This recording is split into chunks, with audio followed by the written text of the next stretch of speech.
dengan gerakan bolak-balik ya, cepat, reciprocating ya, memantul ke arah ke atas dan ke bawah atau ke belakang ya, dan depan. Nah, gerakan ini terjadi secara teratur ya, dari benda atau media yang arah bolak-balik dari kedudukannya, pengaruhnya bersifat mekanis ya. Nah, seperti dalam gambar ini adalah arahnya kemana nih? Arahnya kemana nih? Ke atas bawah. Nah, ke bawah dan ke atas dan ke bawah ya. Nah, itu terasa sekali yang mengendalikan atau mengoperasikan itu getarannya terasa sekali. Nah, itu nanti berdampak pada kesemutan ya. Makanya kalau ini apa namanya frekuensinya itu tinggi, maka pekerjaan ini tidak boleh lama-lama. Ya, berhenti sebentar, kemudian dikerjakan lagi ya. Pada Undang-Undang Nomor 1 Tahun 70 ya, Pasal 3 Ayat 1 ya, ini mengatakan mencegah dan menghentikan timbulnya atau meluasnya suhu, kelembapan, kotoran, asap ya, uap, gas, hembusan angin, sinar atau radiasi suara. Nah, di sini dan juga getaran ya. Nah, jenis getaran kita bisa mengetahui. Nah, pertama getaran seluruh tubuh, whole body vibration ya. Nah, atau disingkat ya WBV ya. Nah, ini merupakan getaran mekanis yang dirasakan terjadi pada seluruh tubuh pada range frekuensi 0,1 sampai 1000 Hz. Nah, umumnya dialami pengemudi kendaraan, motor, bis, helikopter, dan sebagainya. Nah, Anda biasa naik kendaraan tuh? Kalau ke kampus? Iya, Pak. Ya. Iya, Pak. Itu merasakan getaran nggak? Getar, Pak. Ya, getar. Nah, sebelum jalan kan sudah merasakan getaran tuh di gas itu. Tet. Nah, itu udah. Itu paling enggak itu 3 atau 4 ya. Hertz ya. Kecil ya.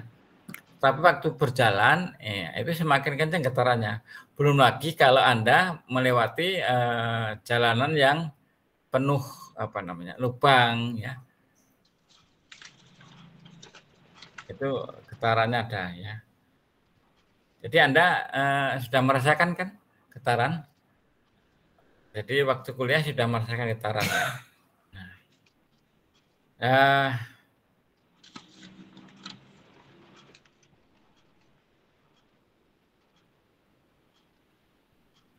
Nah, WBV getaran diterima oleh seluruh bagian tubuh melalui kaki yang menapak pada permukaan lantai dan melalui punggung ya yang bersandar pada tempat duduk ya. Nah, ini penyebabnya apa? Banyak sekali penyebabnya. Nah, rasa mual dan gangguan ya. Sistem pencernaan. Nah, kemudian rasa pusing dan gangguan keseimbangan. Gangguan penglihatan. Nah, Anda kalau naik motor sering terganggu nggak penglihatannya? Sering, Pak. Sering? Kalau Sering hujan. banget, Pak. Kalau hujan sering terganggu. Jelas ya kalau hujan kena apa itu tetesan dari atas ya, itu jelas. Debu Pak, debu. Ya, debu ya. Mungkin debu, kemudian panas sekali itu kalau melihat jalan terlalu jauh itu kelihatannya kayak ada aspalnya itu loh. gangguan sistem sirkulasi, sistem pernapasan, sistem metabolisme, sistem kerangka dan otot ya. Jadi ini semua merupakan yang menyebabkan WBB ya. Nah, getaran lengan tangan, hand arms vibration.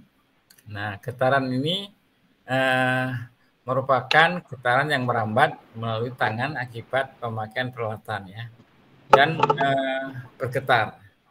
Nah, frekuensinya 2 sampai 1.500 ya. Potensi menimbulkan kerusakan jaringan. Nah, getaran tangan ini Anda sudah pernah merasakan belum? Getaran tangan. Pernah, Getaran Pak. dalam apa misalnya? Nyetir motor juga getar-getar itu, Ya, Pak. itu tangan ya. Naik motor itu juga merupakan getaran tangan. Tapi yang lain motor apa? Yang lain Anda pernah merasakan? Waktu tensi darah, Pak. Ya. Ayo apa? Selain naik motor. Penggunaan gerindra, Pak. Nah, penggunaan gerindra. Saya pernah menggunakan gerindra? Pernah, Pak. Pernah ya. Oh, ya itu ya. Jadi las, Pak, las. Apa? Kalau ngelas. Ngelas. Oh ya bisa. Jadi sesuatu yang mengibatkan tangan itu bergerak ya. Terjadi jika getaran diterima oleh tangan ya, akibatnya pemakaian yang bergetar, misalnya penggunaan gergaji. Anda udah pernah menggunakan gergaji belum? Udah, Pak, udah. Ya udah ya. Waktu misalkan bikin apa tuh tempat buku ya, mesin potong rumput ya. Mungkin Anda di rumah kalau yang tidak kos ya, nah ada rumput yang panjang-panjang, maka dipotong rumput itu ya. Banyak sekali pekerjaan yang menimbulkan getaran. Nah,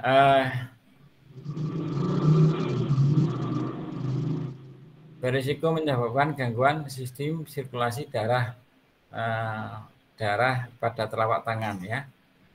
Misalnya fenomena Raynaud, yaitu keadaan mati rasa.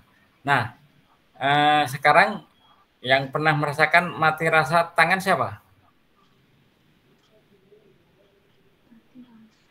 Mati rasa di tangan. Sering, Pak, sering. Sering ya. Nah, pada saat apa? Anda pada saat ngapain? Berenang, Pak. Oh, berenang. Berenang ya. Kalau ngangkat beban yang berat. Iya, ngangkat beban yang berat ya.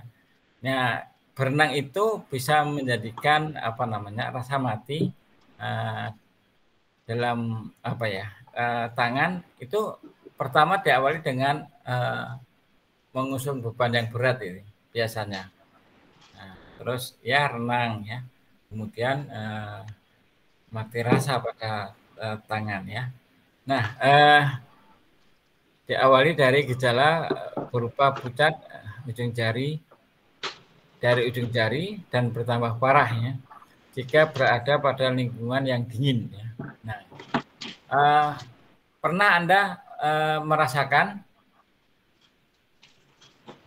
di lingkungan yang dingin?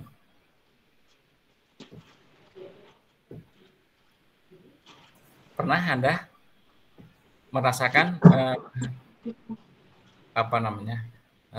ujung jari itu ada lingkungan yang dingin? Sudah pernah megang es? Pernah. Nah ya, itu terasa ya. Nah kalau saya pernah ke Turki ya, Turki itu ada pas-pas ya, pas saljunya turun ya. Jadi pas sekali saljunya turun. Jadi senang ya. Sekarang tidak pernah melihat salju, jadi ada salju senang sekali bermain-main di sana. Ya. Tapi menyebabkan ujung jari, ujung bagian badan yang tidak tertutupi itu mati ya. Tidak mati, kaku ya, tidak terasa ya. Oke. Nah, vibrasi bekerja bisa terkena AVS ya. Hand Arm Vibration Syndrome ya.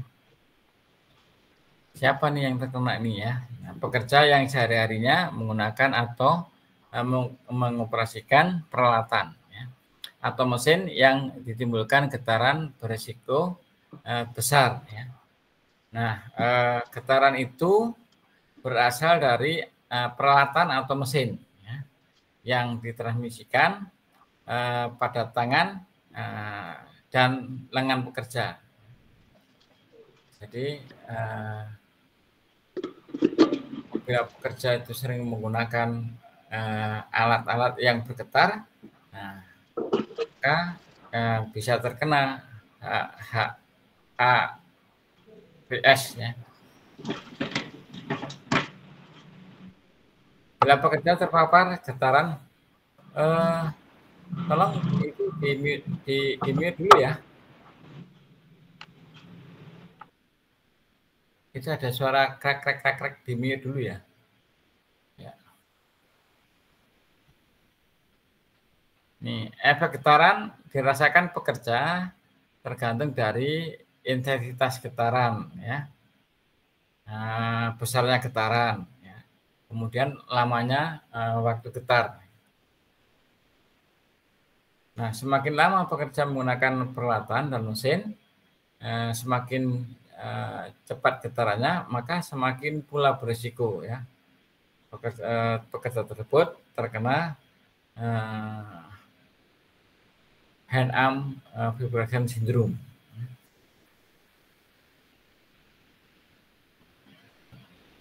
Nah, kemudian siapa saja yang berisiko terkena HAVS ya, itu ada beberapa. Ya. Nah, konstruksi dan pemeliharaan jalur kereta api. Ya. Kemudian konstruksi pembongkaran bangunan, ya. Kehutanan, pengecalan logam, manufaktur, dan banyak sekali ya. Nah, ini bisa terkena HAVS ya. Karena semua menimbulkan getaran.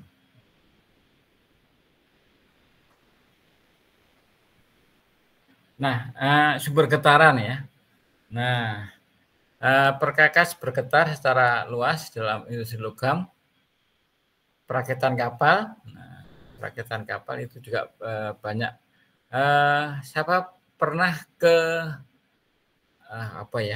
Dok itu perakitan kapal yang ada di Surabaya. Udah pernah belum ke sana? Belum, Pak. Belum ya? Belum, Pak. Ya, saya sudah pernah saya.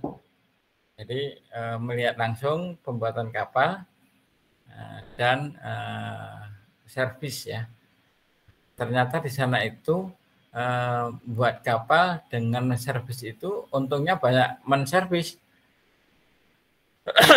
Nah, ini pembuatan kapal dari awal. Itu diletakkan di dekat laut ya.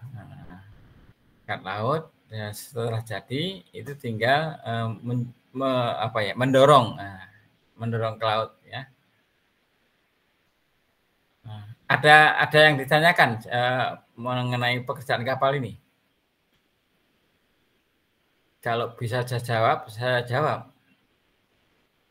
Karena saya pernah ke sini. Ya. Jadi tahu persis ya. Bagaimana mereka membuat kapal ya. Ini gedek nih ya. scaffolding ya. Ada pertanyaan, Pak. Ya, Jadi kan gini, itu kan di kapal itu atau di pembuatan kapal itu kan ada yang namanya pengelasan bawah laut ya. ya. Nah, itu juga termasuk apa ya, menimbulkan potensi bahaya kalau kita tersengat listrik. Nah, kira-kira bagaimana Pak kita mengatasinya kalau semisal kita kita sebagai pelaku pekerjaan tersebut gitu? Ya.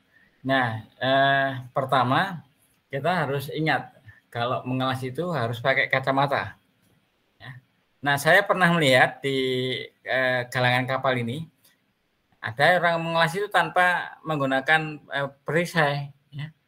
Nah, kemudian saya tanya, Pak, kok tidak menggunakan perisai atau kacamata?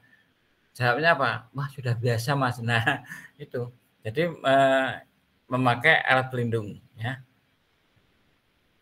Jadi misalkan dia melakukan pengelasan di dasar air itu menggunakan alat pelindung ya, terutama kacamata. Tuh. Jadi di situ apa namanya menjaga tidak terjadi cipratan las ya. Itu ya Mas ya. Jadi memakai alat pelindung diri. Baik Pak. Ya. Nah, alat yang menghasilkan getaran baik getaran seluruh tubuh. Nah, seperti ini. Nah, ini yang bergetar kan depannya ya, tapi yang terkena itu semuanya. Sampai dari ujung rambut sampai bawah itu kena semua. Kena getarannya. Nah, saya pernah mencoba ini di tempat itu loh, apa namanya?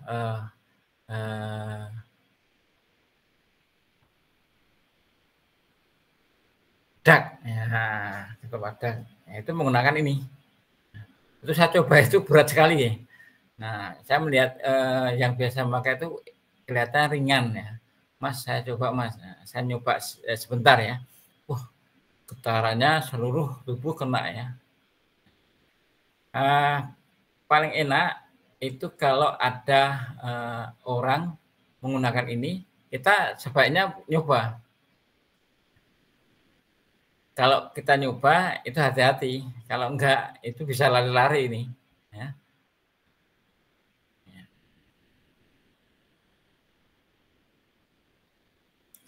Nah, nilai ambang batas getaran ya, pada lengan dan tangan. Nah, ini diputuskan Kepmenaker ya, nomor 51 99. Nah, pekerjaan normal dengan jalan ke depan ke 8 jam, paparan getaran dibatasi sekitar 4 mili per sekon ya. Nah, ini bisa dilakukan kalau 4 jam, nah, itu bisa menggunakan apa namanya alat yang getarannya berkisar antara 8 jam 4 menit ya. Nah, semakin lama semakin turun ya. Nah, efek getaran ya. Efek getaran terhadap sebagian anggota tubuh atau seluruh tubuh, contohnya saat memegang alat bergetar dapat mempengaruhi tangan dan lengan pengguna sehingga menyebabkan kerusakan pada pembuluh darah dan sirkulasi pada tangan ya. Seperti saya lihatkan foto ini. Nah, ini pekerjaan apa ini? Dalam foto itu orang itu ngerjakan apa?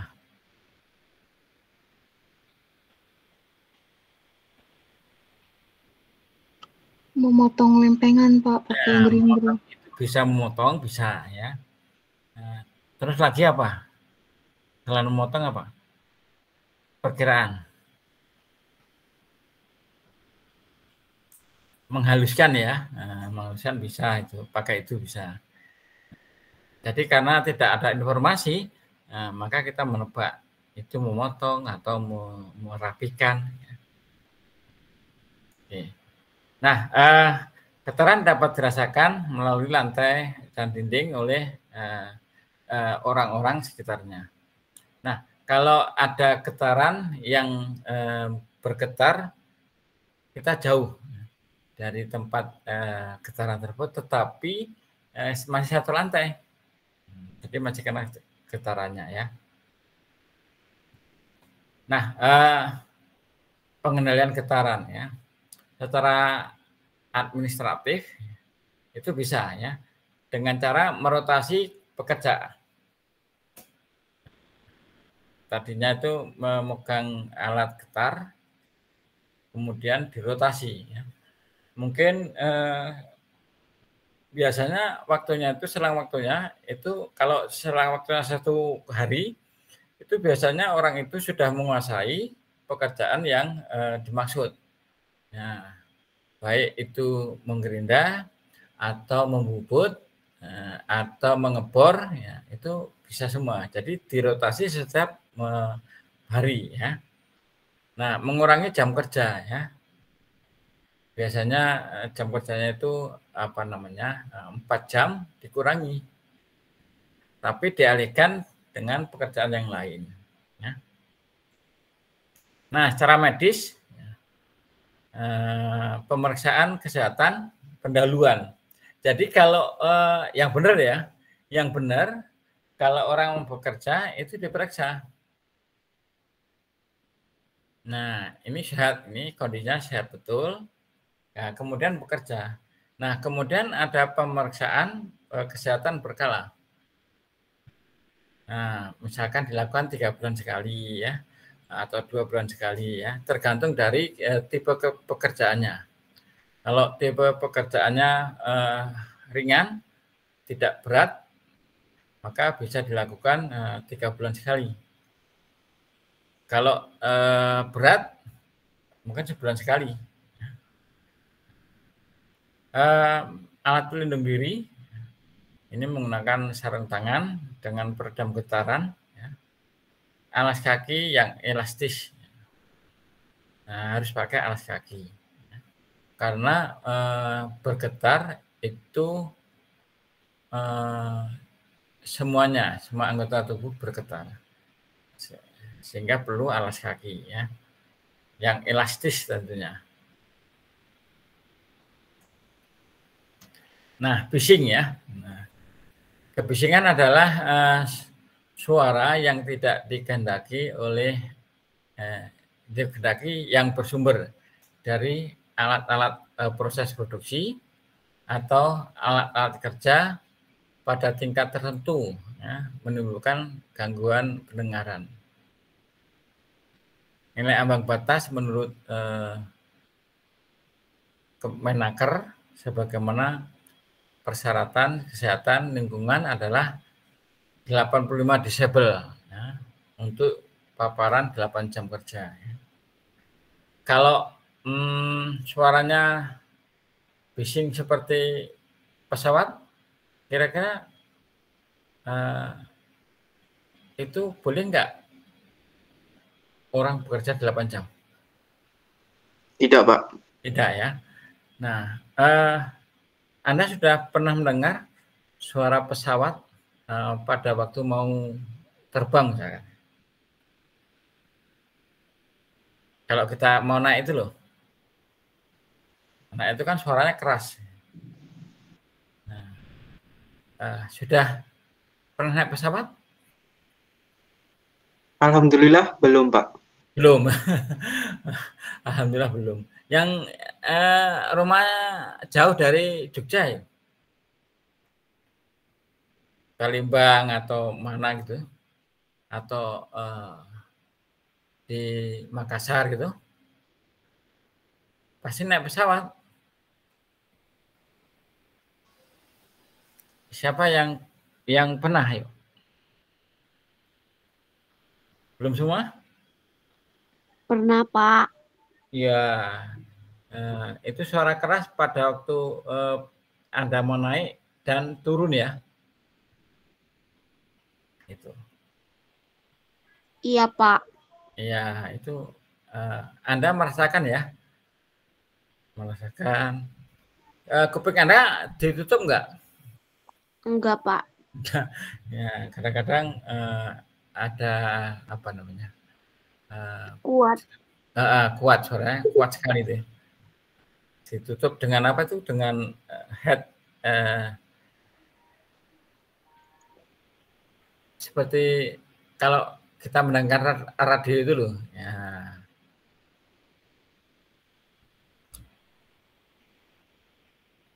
Nah, kebisingan dengan pajanan terus-menerus dapat menyebabkan sensasi suara gemuruh dan berdengung hingga menyebabkan ketulian. Ya. Nah, ini parah sudah, ketulian ini sudah parah. Sumber bising ialah sumber bunyi yang kehadirannya dianggap mengganggu. Ya. Nah, kalau Anda bedanya kita dengan mahasiswa dari Jerman itu beda. Nah, kalau di sana itu kalau hari Sabtu Minggu, nah itu hening, suaranya hening semua. Nah, kalau ada suara bising, misalkan Anda kos di dekat Anda itu mengerjakan sesuatu. Nah, itu kalau di Jerman itu kena hukum itu. Karena hari Sabtu Minggu itu hari tenang ya. Tidak boleh memukul-mukul ya.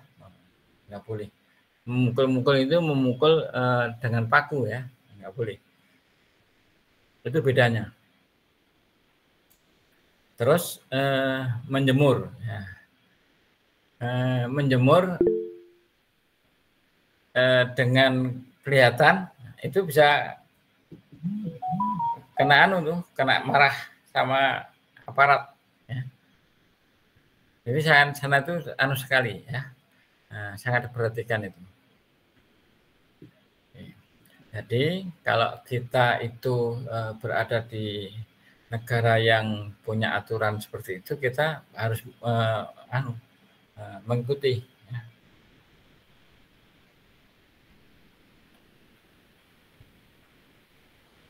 Nah, berbagai jenis kebisingan ya, bising secara kontinu itu merupakan bising di mana fluktuasi dari intensitasnya lebih kecil dari 6 desibel dan tidak putus-putus ya. Contohnya wide spektrum. Ini adalah bising dengan spektrum yang luas ya. Nah, suaranya itu tidak lebih dari 5 desibel untuk periode setengah detik ya. Ini contohnya suara kipas angin. Suara kipas angin di tempat kos saudara ada tempat kipas anginnya sih ada. Tempat kos kipas anginnya ada.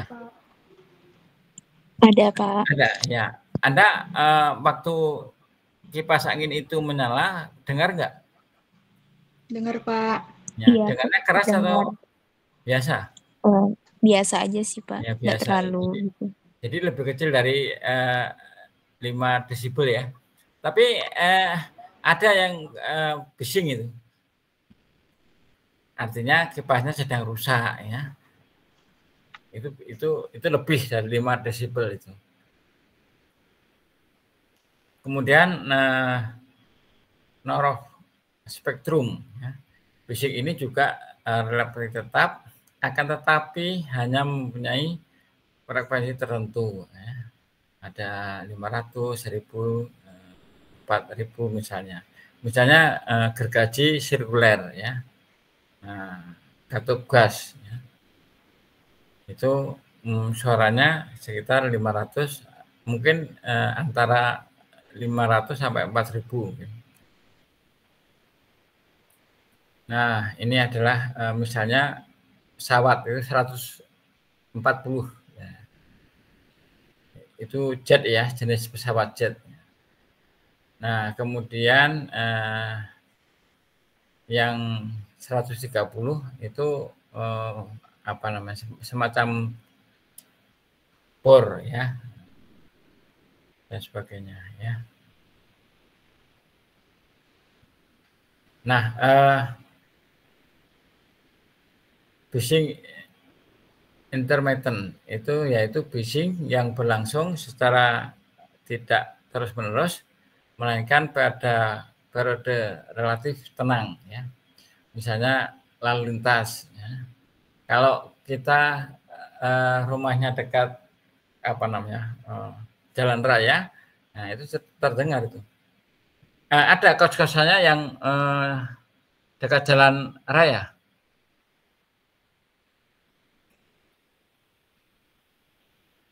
Ada kos-kosannya dekat jalan raya. Ada nggak? Jalan desa Pak adanya. Oh, jalan desa. Oh, tapi frekuensi volume kendaraan gimana? Kadang berisik Pak kalau pakai ini knalpot brong. Iya. Ya, jadi sekarang jalan di kampung-kampung itu hampir bising ya. Tempat saya itu juga agak bising ya.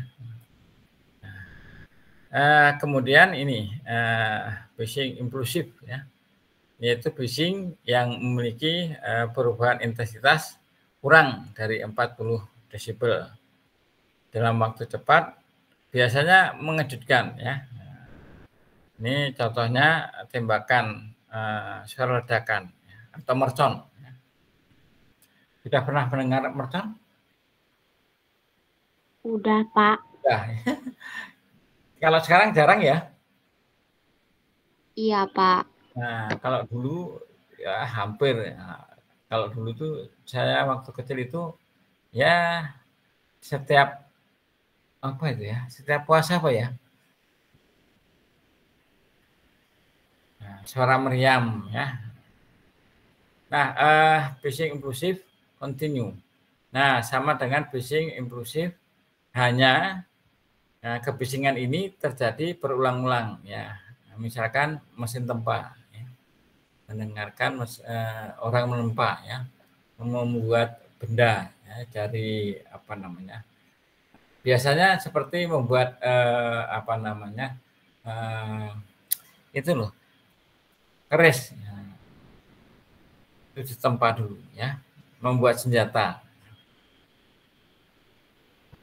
Nah, sumber kebisingan ditimbulkan oleh aktivitas mesin atau industri pabrik. Ini seperti ini ya, pabrik ini tenun ya, pabrik apa ini tekstil ya. Itu suaranya kencang sekali. Kalau kita ke sana, kita bersuara seperti ini, nggak dengar. Ya. Harus bengok-bengok.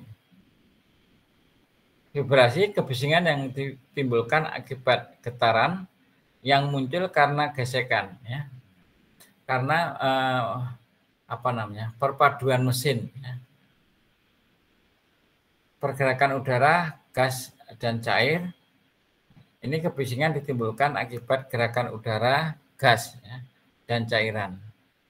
Mungkin Anda pernah mendengar di rumah yang memasak air, kalau apa namanya, bunyi itu kalau sudah mendidih ya, nah bunyi.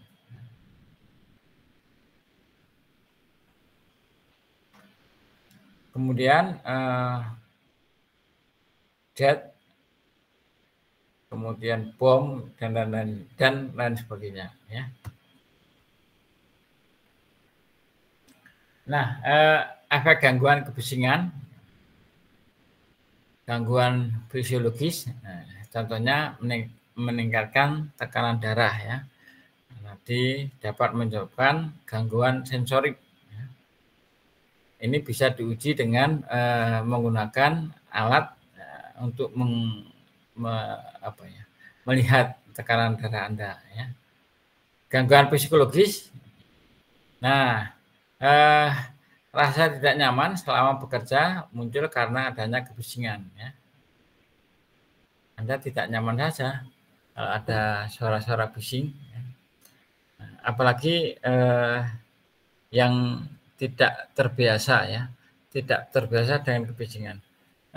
Ada orang yang kalau mendengar bising itu terganggu, termasuk Anda ya? Termasuk nggak Anda?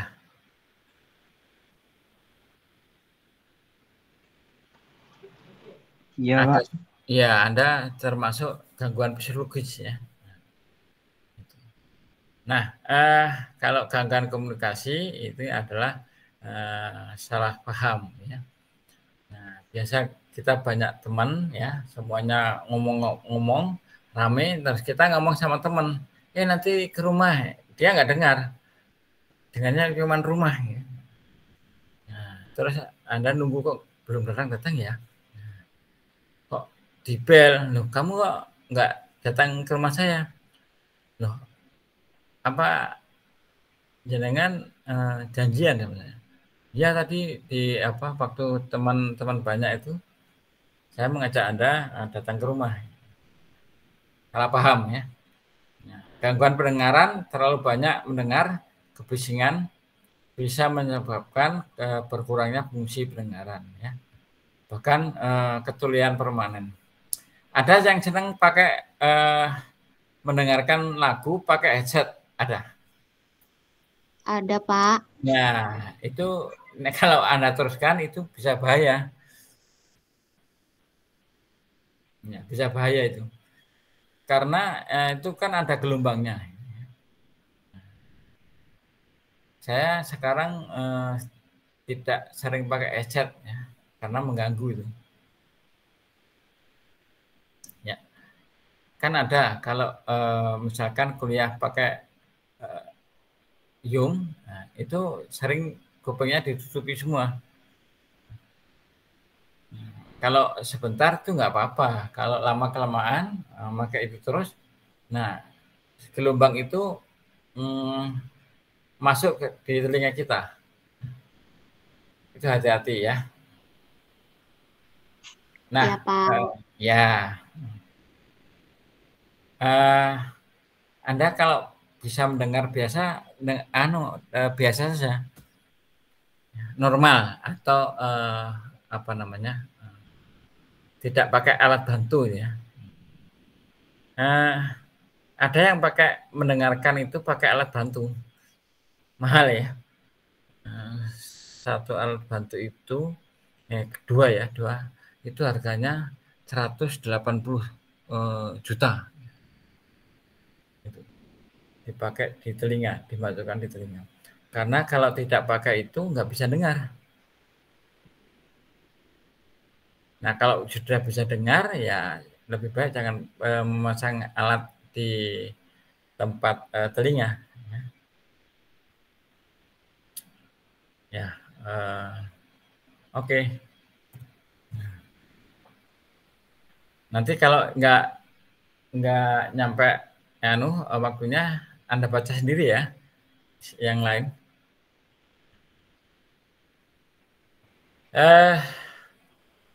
Ambang batas ini kebisingan merupakan dosis efektif penajanan kebisingan dalam desibel yang diterima oleh telinga ya pada periode waktu tertentu. Ya.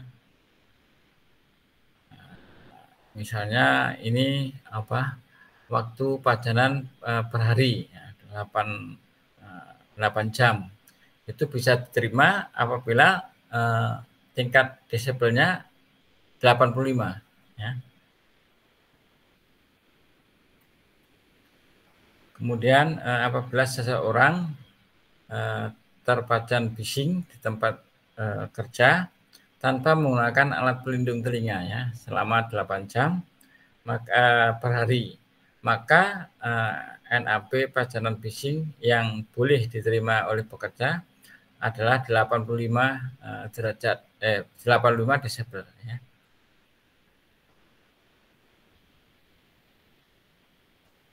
Nah, cahaya ya.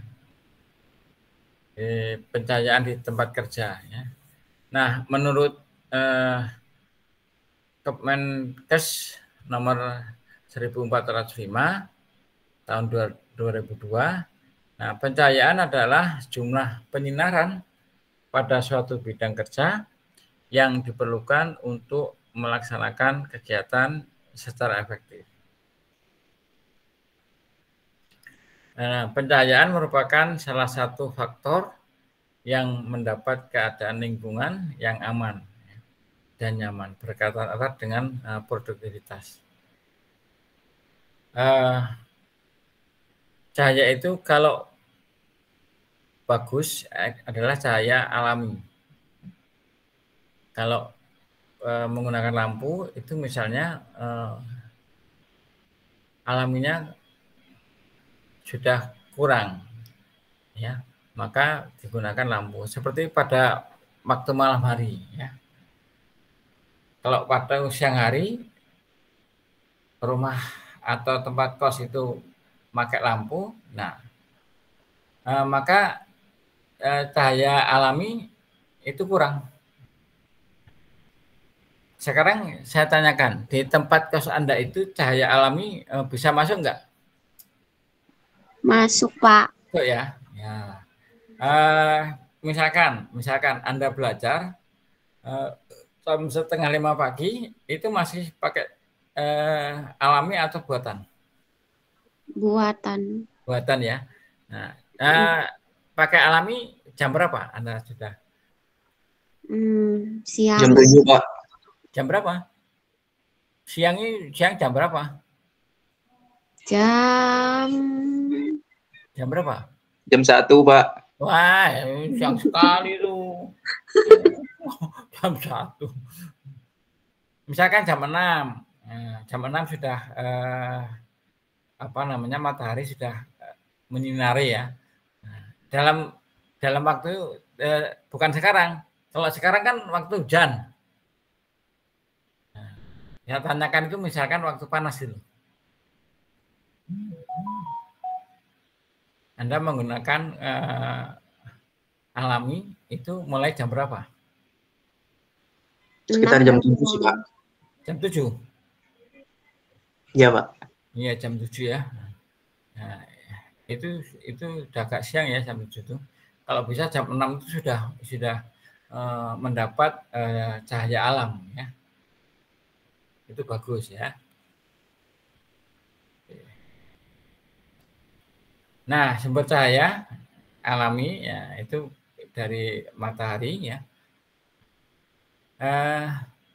Kalau tempat saya itu jam 5 aja sudah cerah itu ya. Jendelanya tak buka ya. Itu bisa ngirit lampu. Oke. Nah, untuk mendapatkan pencahayaan alami ya pada suatu ruang diperlukan banyak jendela ya.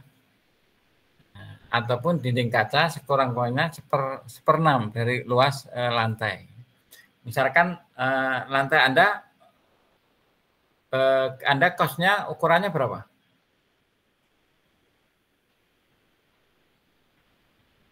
Berapa kali berapa? Ayo. Tempat kos Anda. 2 meter kali 3 meter? Atau 2 kali 2? Berapa? 3 kali 4, Pak. 3 kali 4. Berarti 12 ya. Nah, 1/6-nya 12 berapa? 2 ya. Nah, itu harus ada jendela minimal 2 itu. Gimana? Tempat Anda jendelanya 2 atau 1?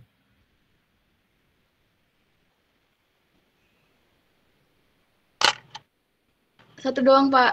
Satu ya. Besar apa kecil? Kecil. Oh, kecil. Berarti ya kurang tuh ya. Ya.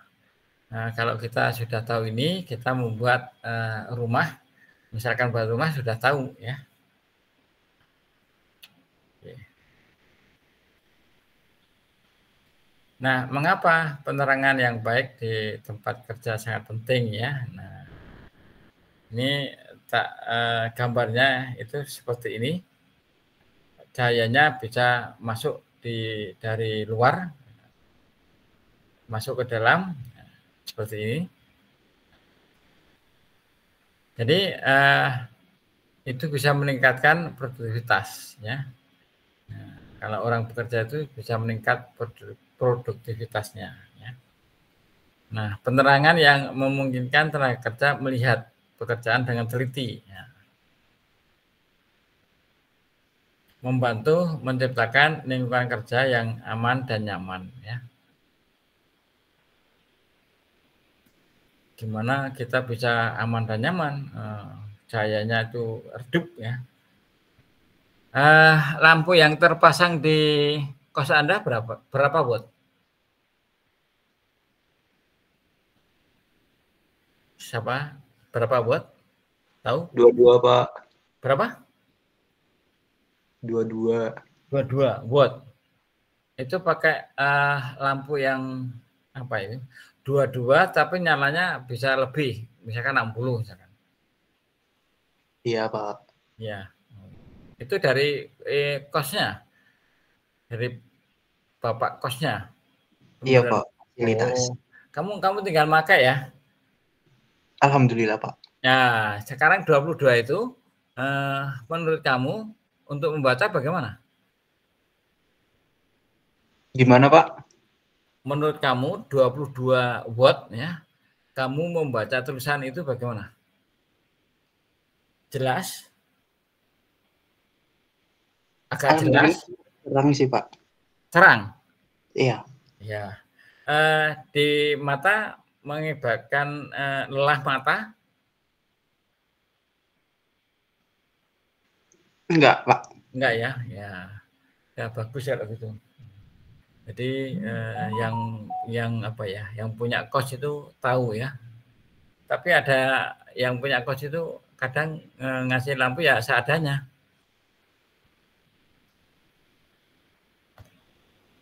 Ya.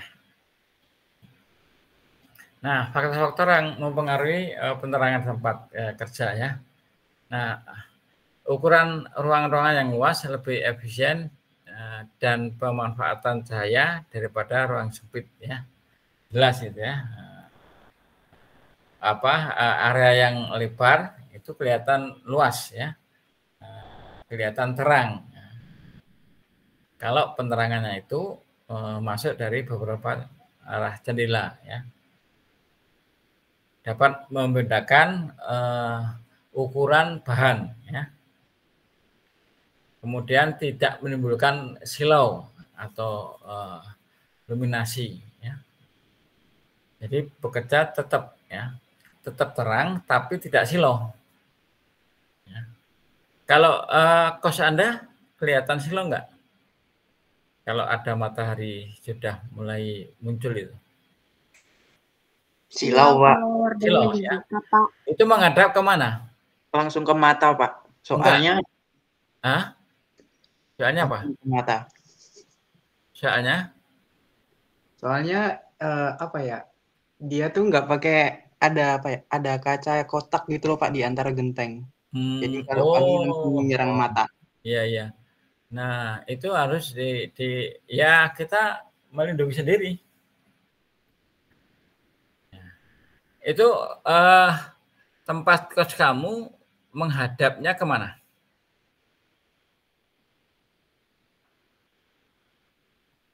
Menghadap ke barat atau ke utara? Utara, Pak. Utara. Ya, ke utara itu berarti sinar matahari tidak kena langsung tuh. Kalau ke utara itu Kalau tempat kos itu menghadapnya ke timur, nah itu kena langsung. Ya, langsung kena sinar matahari ya. Nah, kalau pagi enak ya, kalau pagi enak. Ya. Tapi kalau siang sedikit ya sudah tidak nggak nyaman. Oke. Nah, dampak penerangan yang kurang atau berlebih. Nah, kalau penerangan berlebih juga nggak enak itu. Yang 22 tadi, 22 watt tadi, merasa berlebih nggak kamu? Yang 22 watt tadi? Cukup sih, Pak. Cukup ya? Ya, cukup ya. Bagus ya. Nah, itu berada di atas meja belajarmu atau di tengah-tengah? Di samping, Pak, samping Di tembok. samping, Iya, samping tembok. soalnya Nah, di samping tembok ya. Oh. Terus kamu meja belajarnya di bawahnya? iya, Pak. Meja belajar, oh di bawahnya. Ya. Oke. Pak, saya ada pertanyaan. Oh iya, silakan. Untuk lampu kan ada 2 ya, Pak, ya? Ada yang Ya. lampu kuning sama lampu yang putih. Oh, kuning dan putih ya. Ya, menurut Bapak itu lebih nyamanan mana antara lampu kuning sama lampu putih, Pak? Ya. Yang kuning itu kalau nyala kuning. Yang kuning itu kalau nyalanya warnanya kuning. Gitu. Iya, seperti yang digambar yang Oh iya. Ini ya. Seperti ini ya. Ya. Ya. Itu enak yang putih. Enak yang putih. Kalau nyala yang ini, yang kuning, biasanya itu digunakan untuk apa namanya? Kalau rumah makan itu, biasanya menggunakan lampu kuning supaya situasinya berbeda. Pakai yang putih aja. Halo Yo. Di mana? Oke. Kalau yang kuning itu di mata ya lama-kelamaan sakit. Belum ada di Kalau yang putih itu Chat aja. Luas ya. Baik, Pak. Ya. Anda sering melihat lampu yang kuning? Di mana? Kalau di motor aja sih, Pak. Ya di motor. Selain di motor? Peternakan. Peternakan. Terus? Pernah ke rumah makan? Iya, kayak kafe-kafe juga biasanya Iya, ada lampu itu kuningnya, Pak. lampunya redup ya. Kayak mau mati gitu ya. Nah, bahaya panas ya. Bahaya panas di lingkungan kerja, penyebab risiko stres ya. Panas bagi pekerja yaitu kondisi lingkungan seperti suhu udara, kelembapan sinar matahari ya. Kecepatan udara terutama pada hari-hari berurutan ya. Terus ada sumber panas ya. Tingkat aktivitas fisik ya, beban kerja yang menyebabkan produksi panas tubuh. Nah, aktivitas manusia itu menyebabkan panas loh. Kalau Anda lihat gini, Anda berada di satu ruangan, ya. Nah itu hanya ada Anda sendiri. Nah kemudian rasanya biasa ya. Kemudian teman-teman Anda datang banyak. Nah kemudian tempat kos Anda itu penuh ya. Nah maka di situ terasa panas. Padahal teman-teman Anda itu tidak bekerja. Ya. Karena setiap manusia itu mengeluarkan panas berapa kalori ya.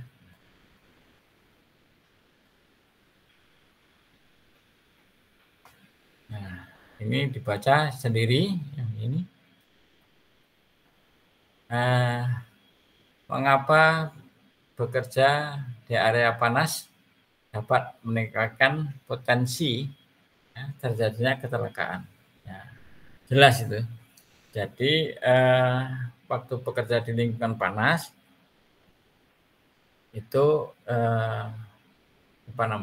tingkat penglihatan itu berkurang, kemudian salah dalam mengoperasikan mesin, ya. Nah, bisa terjadi kecelakaan kerja, ya.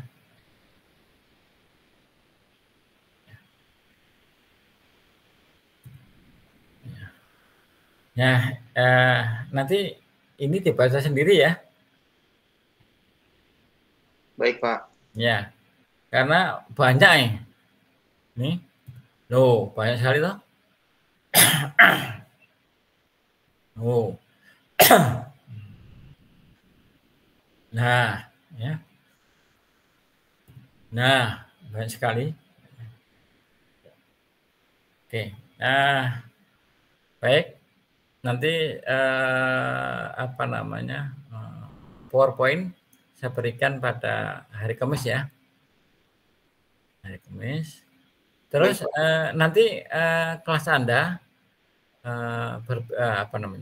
bincang-bincang dengan kelas lain hari yang kosong ya. Hari yang kosong hari apa? Satu hari. Nanti kita akan evaluasi ya.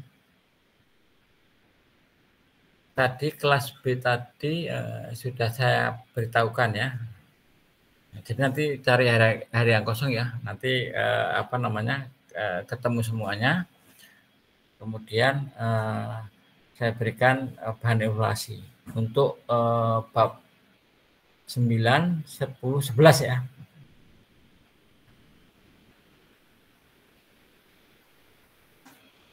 Oke. Itu minggu depan ya. Mungkin hari Kamis atau hari Rabu gitu ya. Baik, Pak. Ya. Nanti setelah itu dikonfirmasikan ke saya ya. Saya masih memberi Rabu Kamis ya. Bersama Kamis itu saya memberi kelas lain ya.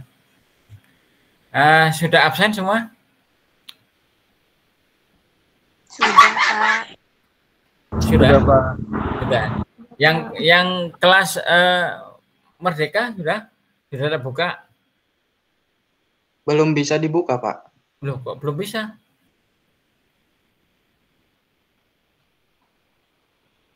Tadi bareng ya, nggak buka sama.